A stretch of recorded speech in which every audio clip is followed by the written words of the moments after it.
Welcome to Wander.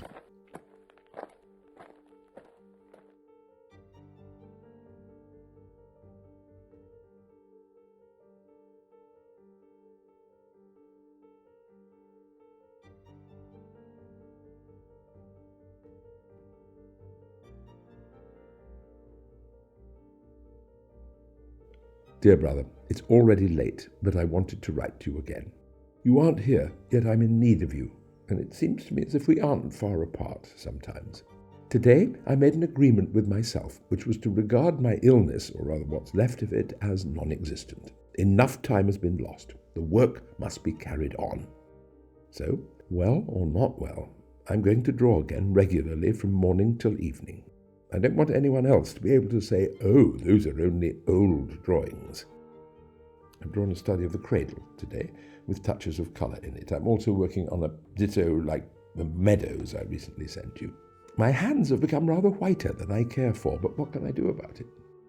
I'll also go outdoors again. It matters less to me that it may strike me down than that I'm kept longer from my work. Art is jealous. She won't allow illness to be placed above her. So I'll let her have her way. I hope, therefore, that you'll soon have a few reasonable ones. People like me, aren't really allowed to be ill. You must really understand how I regard art. One must work long and hard to arrive at the truthful. What I want and set as my goal is damn difficult, and yet I don't believe I'm aiming too high. I want to make drawings that move some people. Sorrow is a small beginning, whether in figures or in landscapes. I would like to express something not sentimentally melancholic, but deep sorrow. In short, I want to reach the point where people say of my work, that man feels deeply, and that man feels subtly. What am I in the eyes of most people? A nonentity, or an oddity, or a disagreeable person.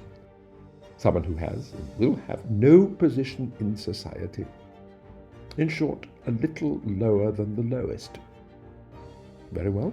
Assuming that everything is indeed like that, then through my work I'd like to show what there is in the heart of such an oddity, such a nobody. This is my ambition, which is based less on resentment than on love in spite of everything, based more on a feeling of serenity than on passion. Even though I'm often in a mess, inside me there's still a calm, pure harmony and music.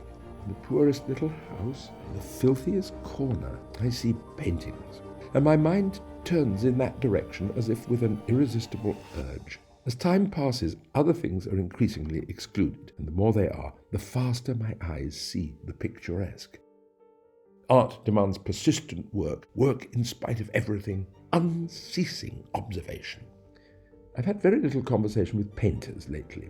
I felt none the worse for that. It isn't the language of painters one ought to listen to, but the language of nature.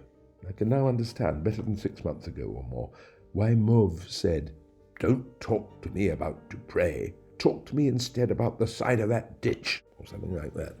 Sounds crude, yet it's perfectly correct. Feeling things themselves, reality, is more important than feeling paintings, at least more productive and life-giving.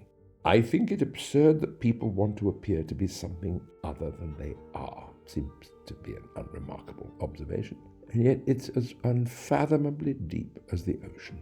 I, for one, think it advisable to take it to heart in all things. I just wanted to tell you that regular work will and must be resumed come what may, and I want to add that I'm longing so much for a letter from you, and also to wish you good night. Please remember the thick ingres if you can. A sample is enclosed. I still have enough of the thin. I can wash in watercolour on the thick ingres.